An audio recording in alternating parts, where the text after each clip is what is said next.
NFL fans, the Super Bowl is a little more than a week away, and in today's episode, I'm giving you my prediction to the Super Bowl with scores. Philadelphia Eagles are slight underdogs to the Kansas City Chiefs, who have won the last two Super Bowls and are going for history for the three-peat. So, who do I think wins this game? Let's get into it.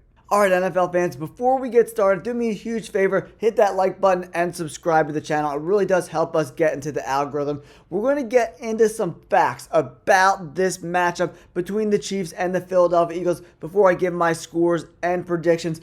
We're going to break down the depth charts on both of these teams, check out some of the matchups as well, and let you guys know where I think each team has some advantages, guys. The Kansas City Chiefs actually did a really good job this year stopping the run, only allowing 3.8 yards per carry. That's going to come in huge if they can try to slow down Saquon Barkley, who rushed for 2,005 yards this past season.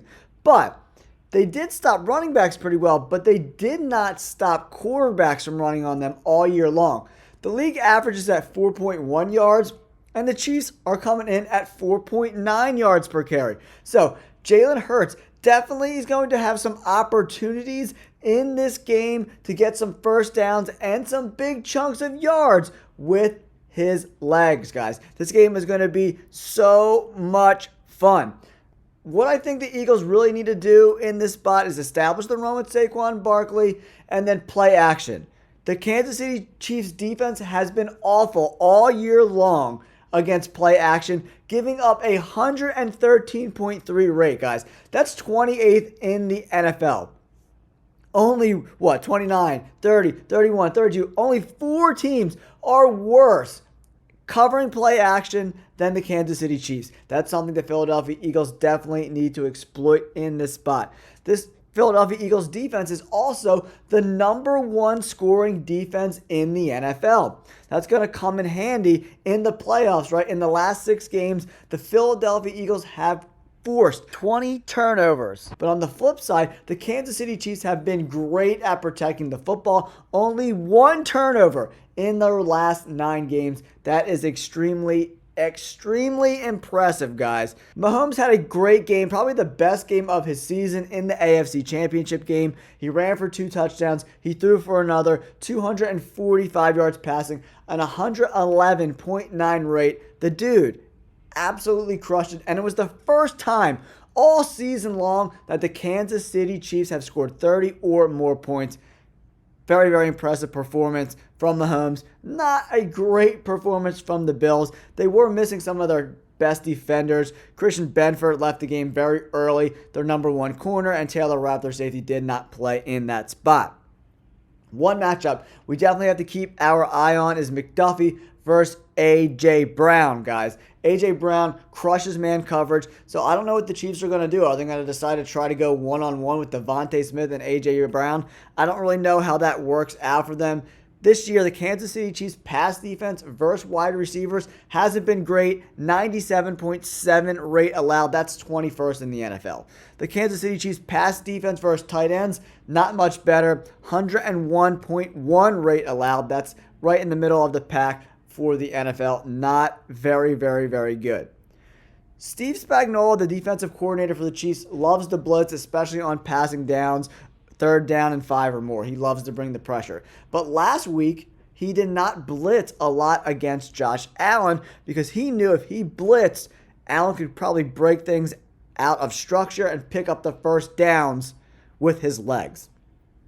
That's probably going to be the same situation for Jalen Hurts, who is just as dangerous, if not more dangerous, than Josh Allen on the feet. I expect a lot of run-pass options with Saquon Barkley in this spot.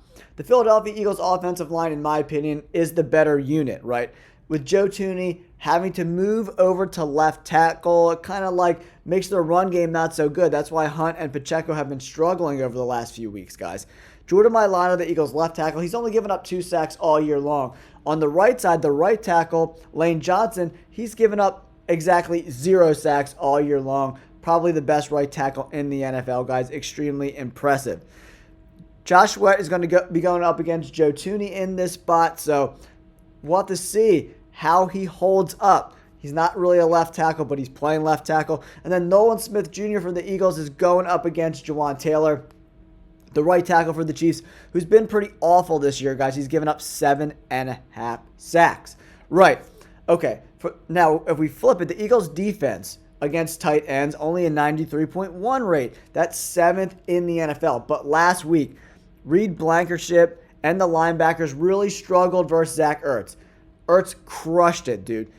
10 catches, or was it 11 catches, over 100 yards, something like that. He had a great game. And if the Philadelphia Eagles allow Kansas City Chiefs and Patrick Mahomes and Travis Kelce to ball out like Kelce did, he didn't have a big game versus Buffalo, but the game before that, the Texans were playing this zone, and Travis Kelce is the best in the NFL at finding that zone, guys. It's extremely, extremely impressive. He dominated the Texans, right? So they got to be careful and aware in this zone defense where Travis Kelce is at all times, because the Kansas City Chiefs wide receiver crew is not an elite group by any stretch of the imagination. Juju Smith-Schuster, Hollywood Brown, DeAndre Hopkins only has 1 catch in the 2 playoff games. He's really been written out of this offense altogether, guys. The Eagles' pass defense has been amazing this year, guys. 82.5 rate against the pass. That's 3rd in the NFL. Extremely, extremely impressive. I do think this game is going to be won and lost in the trenches. What D-line can get to the opposing team's quarterback, guys? Let me know in the comments below. Who do you think has the better defensive line? Is it the Chris Jones-led group for the Kansas City Chiefs or the Jalen Carter-led group of the Philadelphia Eagles? It's going to be a lot of fun. A lot of fun. The Eagles' rush defense, guys, only allowing 4.1 yards per carry. That's tied for 5th in the NFL. Very, very, very impressive stuff. And if it comes down to the 4th quarter and the kickers, Jake Elliott, he's been pretty mid all year long, guys. 28 of 36. Bucker hasn't been much better, 21 of 25, but Bucker's been a little bit more accurate from distance. Kicks over 50 yards. Jake Elliott has pretty much missed all of them, so I don't want to have to rely on the kickers in this spot if I'm the Chiefs or I'm the Philadelphia Eagles, right, guys? So I'm very excited for this game. So let's get into the actual depth charts and look at some of these matchups and see where we can find advantages for each one of these teams. All right, NFL fans, the first thing we're going to do is take on the Philadelphia Eagles offense first. This very good Kansas City Chiefs defense. If you haven't yet, guys, please hit that like button and consider subscribing to the channel. All right, the weakness for this Chiefs defense is definitely the linebackers, in my opinion, right? That middle of the field, the safety play has been okay. It hasn't been great. For the Philadelphia Eagles, we got Smith and Brown on the outside with Jahan Dotson kind of mixed in. We got Saquon Barkley in the backfield and this very, very good Philadelphia Eagles offensive line. Where do we see some advantages? The Eagles really got to shut down Jones. And Jones and Karlaftis have to get in Hurts's lap. Are they going to be able to do it? I'm not really sure. PFF has Jones on the outside, but he's going to be playing more in the middle of this defense, in my opinion. He's probably going to be going up against Jurgens and Becton and Landon Dickerson, who are all very, very talented interior offensive linemen. And Karlaftis is going to be going up against Lane Johnson. Lane Johnson, in my opinion, definitely has the advantage there. Lane Johnson hasn't given up any sacks all season long, so I don't know if they're going to move these guys around the formation to try to get some better matchups, but like any way you slice it, this Philadelphia Eagles offensive line is very, very tough and very gritty, right? McDuffie does travel, so he's going to be locked in on A.J. Brown in this game, most likely, right? That means it's going to be Watson versus Devontae Smith. Can he stop him? And Dallas Goedert versus these linebackers and Bolton and Tranquil. PFF grades 62 and 66 respectively. Not great. Dallas Goedert has been very, very good in the playoffs since coming back from that injury. He's a matchup nightmare for this team, in my opinion, especially because they're not very good against play action. To me, that means there's not a lot of athleticism with the safeties and the linebackers, right? So, for me, I like the Philadelphia Eagles offensive line to dominate this Chiefs team. But Spagnuolo is one of the best defensive coordinators in the NFL. So I expect him to mix up, try to disguise some coverages, and confuse Jalen Hurts in this spot. That's the only way that they win this game and execute, right? If the Philadelphia Eagles run the ball down their throat and use play action effectively, it's going to be a long day for the Kansas City Chiefs. All right, all my NFL fans, Super Bowl 59. Let's flip on over to the Eagles on defense, the number one defense in the NFL, and then we go to the Chiefs, who are a tough, gritty, smart offensive unit, right? Not a ton or buttload of talent here. You know, Kelsey's kind of aging a little bit. He was a non-factor last week versus Buffalo, and he kind of Mahomes spread the ball out a little bit to Juju and Worthy, who had a very big game, and Hollywood Brown, right? So, Tooney, this 80 grade, most of it has come at guard, so this is a little inflated. And we see how Taylor has really struggled. Ranked 62 out of 81 potential tackles. And Mike Caliendo has been awful. Straight up. He's young, he's inexperienced, and he's been downright awful at the left guard spot. So if I'm the Philadelphia Eagles, I'm putting Jalen Carter up against this bum and making Humphries and Caliendo double team him all game long, right? That way it'll open things up for Sweat and Nolan Smith Jr.